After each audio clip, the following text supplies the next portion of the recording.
So in the category of flying carnivorous spiders, here is an alligator going over a security fence. This is right up the road at Naval Air Station Jacksonville. This is actually more common a problem than you would think. That is a 7-foot security fence. Now, the reason I started here today is because it shows something. And no, this isn't about the wall. This is about making assumptions about certain things that just aren't true. If you had driven by that fence and saw this alligator perhaps laying in front of it on your side, you'd have thought, well, there's an alligator. You drove by. If you had come back an hour later and then seen the alligator on the other side of the fence, the assumption you would have made, and I think everybody would have made, is, oh, it found a way under the fence. No one would have, unless you lived here in Florida, would have made the assumption that it just decided to crawl and amble up over. In fact, if you had made that allegation online, let's see if I can actually find the video here. Hold on. It's actually up here. Here's the picture just a couple seconds later of this thing going over the top. Now, it's very, let me see if I can zoom in here. The height of that fence is deceiving because the roadway here is elevated and this berm goes down quite a ways. So that fence is 7 feet easy. And it's got the top part of it angles back in. And this thing had absolutely no problem going right up over. Let's see if we can, I'll zoom back out here so we can watch this.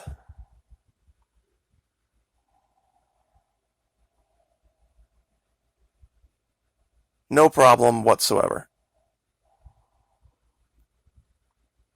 So, why do I say that? Well, you wouldn't normally think of hurricanes off the coast of Antarctica either. But yet here we are. Visually, we can see. Here is a hurricane off the coast of Antarctica. Now, what's going to come of this? Who knows? And the reason why? Who cares? It's happening, and it's probably going to release even more sea ice and bring even more warm water right up to the coast. I'm actually very excited to see over the next 5 to 10 years, if the Lord allows me to live that long, the things that are found down here. It's going to be an amazing time to live. Now, the overreaching reason that I led in with all of that has to do with the continuing story going on in Venezuela. There is the reality on the ground, and then there is the PSYOP media telling you one thing and trying to make you believe something is true that isn't true. And both sides are playing this game. I'm not even going to bring it up because I'm not going to give it any kind of credence, but the Charlie November network has put out a hit piece about the gold in Venezuela and how horrible it is. And when you see that network and the Fomenting Our Xenophobia network standing shoulder to shoulder in total agreement on a story, you should be worried. Because they're not even trying to pretend that they're on different sides of this. They both proceed from the same false assumption. And just as a real quick reminder of what PSYOPs really is, psychological operations are operations to convey selected information and indicators to audiences to influence their emotions, motives, and objective reasoning, and ultimately the behavior of governments, organizations, groups, and individuals. This is exactly the mission of the media, and they are the ones who are going to be the primary drivers of the next major failed war that DC is going to involve us in. These articles are already being put out. This is one day ago.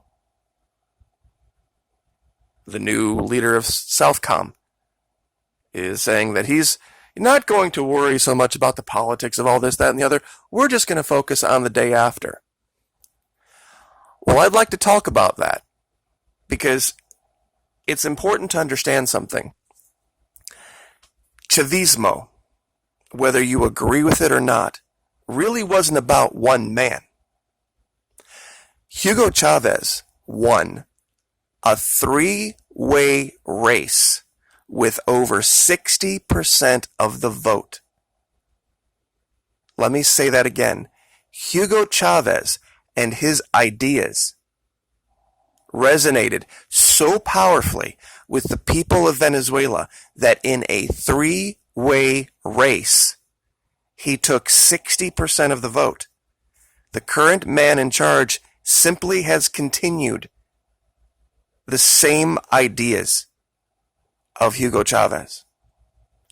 The reason there has been, since 2013-14, problems in Venezuela is simply because of the U.S.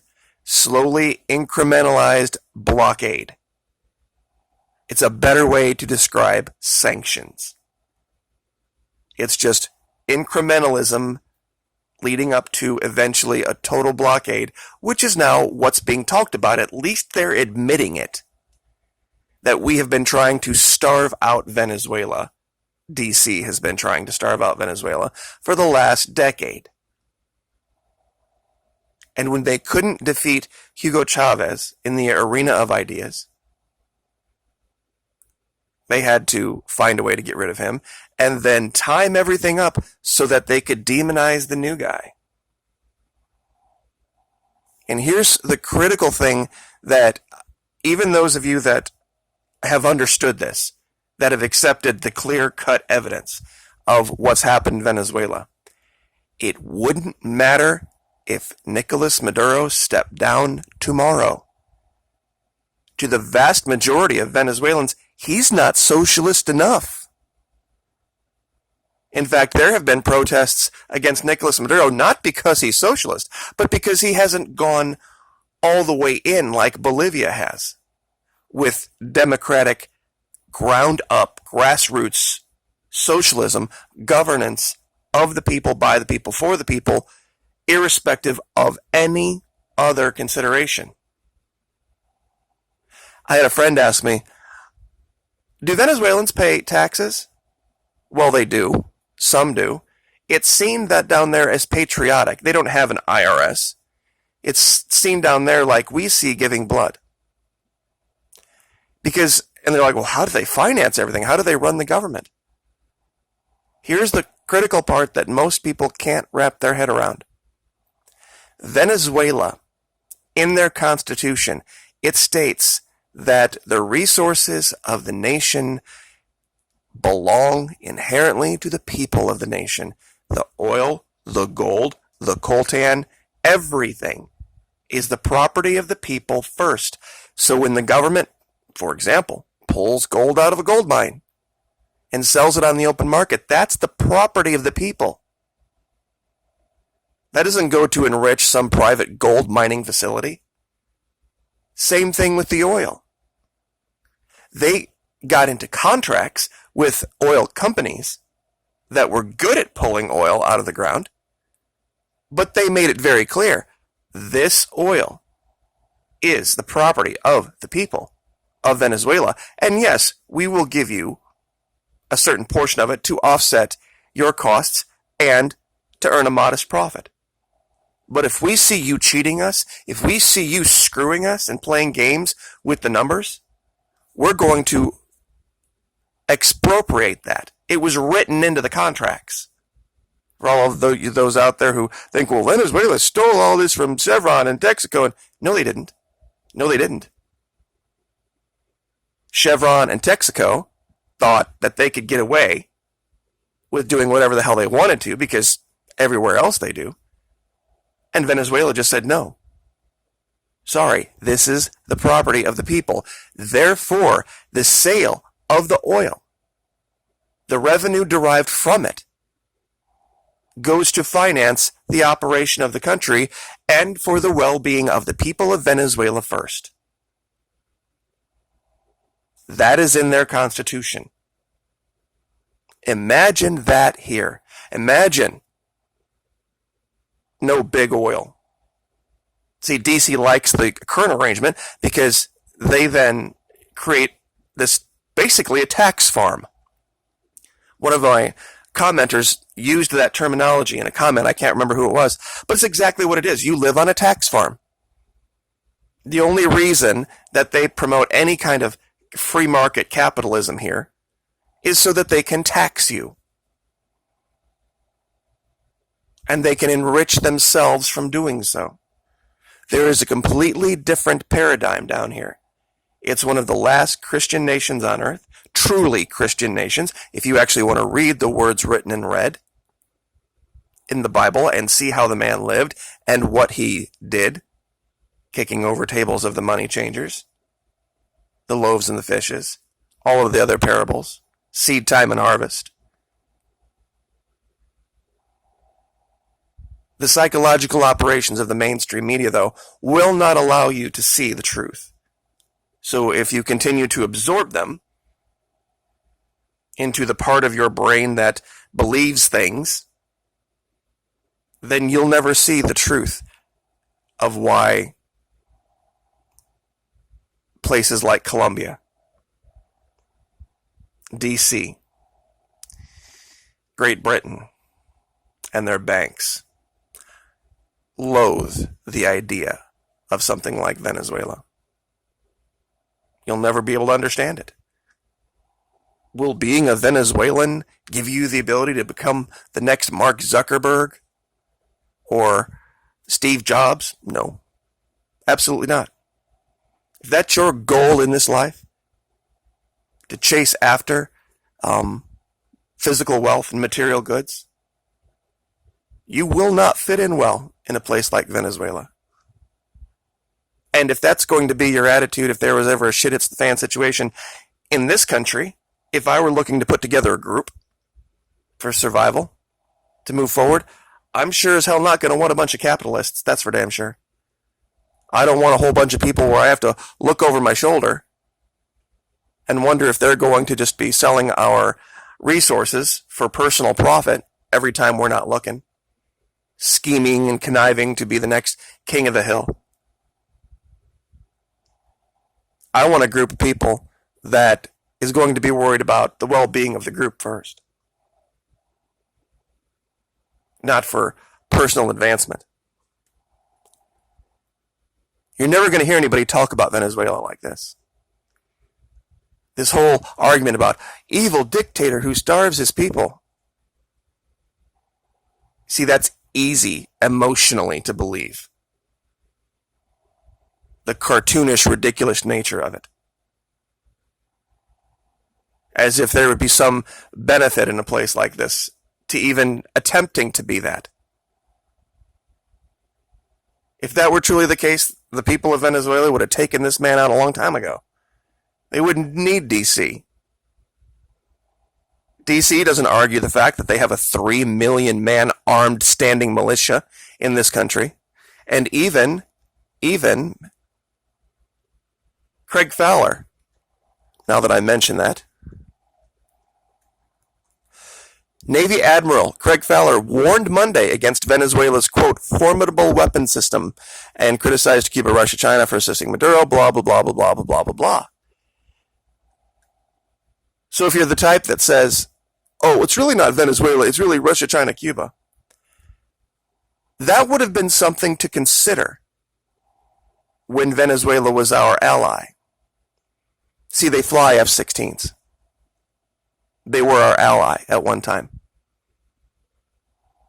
The reason DC was able to turn the screws so much with sanctions was because of the ties Venezuela had to North America, to the United States. Friendly ties. For many, many, many years. They helped us win World War II. Hugo Chavez gave free heating oil to people in the Northeast.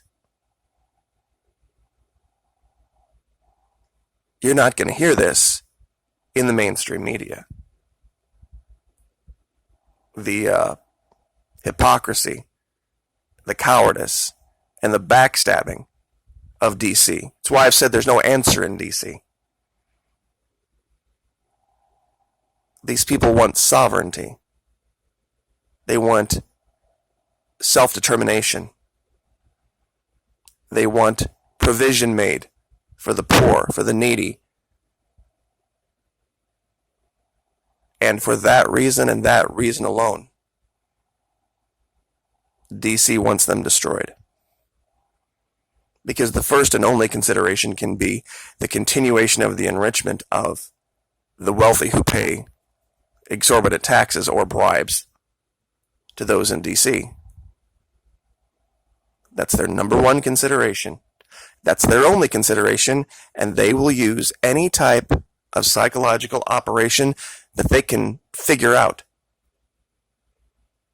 to continue the manipulation of the minds of the American people. So be very careful what you believe, or what you read, or what you hear in the coming months regarding Venezuela.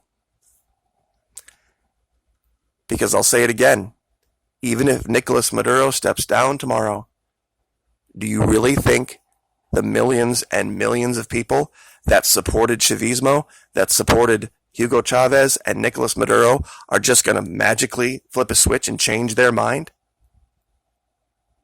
Absolutely not. They have other leaders that will step up to continue the revolution. And if they have to make it a bloodbath, they will. They don't want to. But the first boots that step foot in their country with that intention, pray for them. Like, share, subscribe.